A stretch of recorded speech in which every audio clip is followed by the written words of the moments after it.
Hello and welcome to another episode of Bad Comic Review. It's time for me to poorly review something else. Today we're looking at Avengers 686. This is part 12 of No Surrender, and the Hulk is rampaging through the Avengers pretty handily. Thankfully, Simon Williams, aka Wonder Man, is out front taking quite a beating from the Hulk, but he's powerful enough to take it, and he's trying to reason with the Hulk. And he quickly realizes that despite all the talking, this is actually the Hulk and not Bruce Banner. And the Hulk is incredibly rational and probably psychotic. Meanwhile, inside, Cannonball, Enigma, and purple gender studies girl, I think it's Iron Patriot, I don't know. Apparently she's in a lesbian relationship with the blonde. I know, we're all shocked by that. Wow, so edgy from 20 years ago maybe. And they are engaging with the two invaders from the Challengers team, and they have to team up to use what's left of the Enigma armor, and Living Lightning is powering it, giving it an extra little kick, and they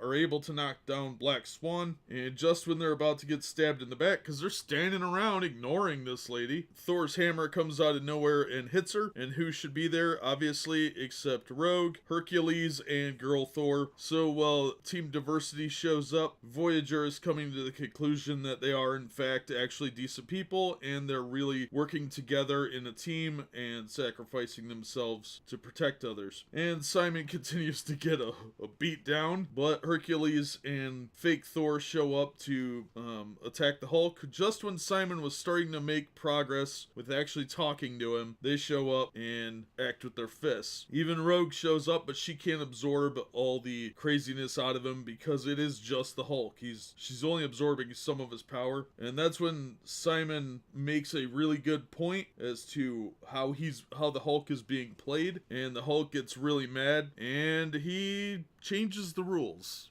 let's say. Now, this is a stunning defeat for the Challenger, and Grandmaster's gloating, saying that he, quote, both overestimated and underestimated his final playing piece. Well, with the rules changed, the Hulk changes back into Banner, and the Grandmaster gets exposed for cheating when his daughter tells the Avengers the truth, and the Challenger is very unhappy about that. Grandmaster says, well, I was just making use of things and moving the pieces around, like he did nothing wrong. And the issue ends with Challenger blasting him right in the gut, possibly killing the Grandmaster, although I doubt it.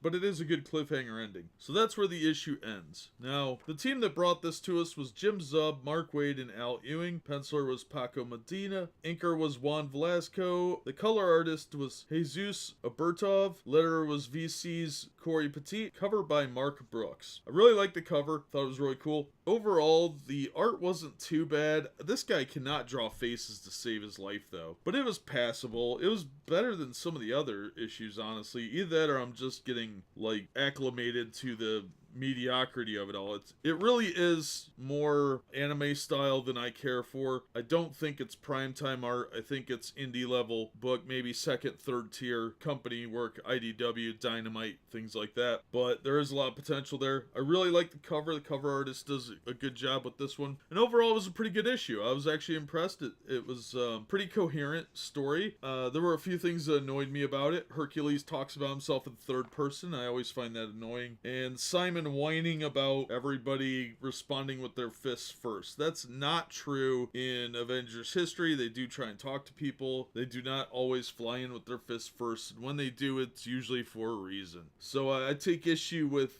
that level of condescension and lecturing and moralizing. I think that Simon Williams, of all people, would know better because they didn't kill him when they had the chance when he was a villain. Overall, a pretty good issue. I really liked the story in this one. I was impressed. So yeah, this would be a recommend from me. That's about all I got, so that's going to do it for this episode. As always, thank you so much for listening and supporting the channel. Be sure to hit the subscribe button so that you never miss an episode, and we hope to see you on the next one.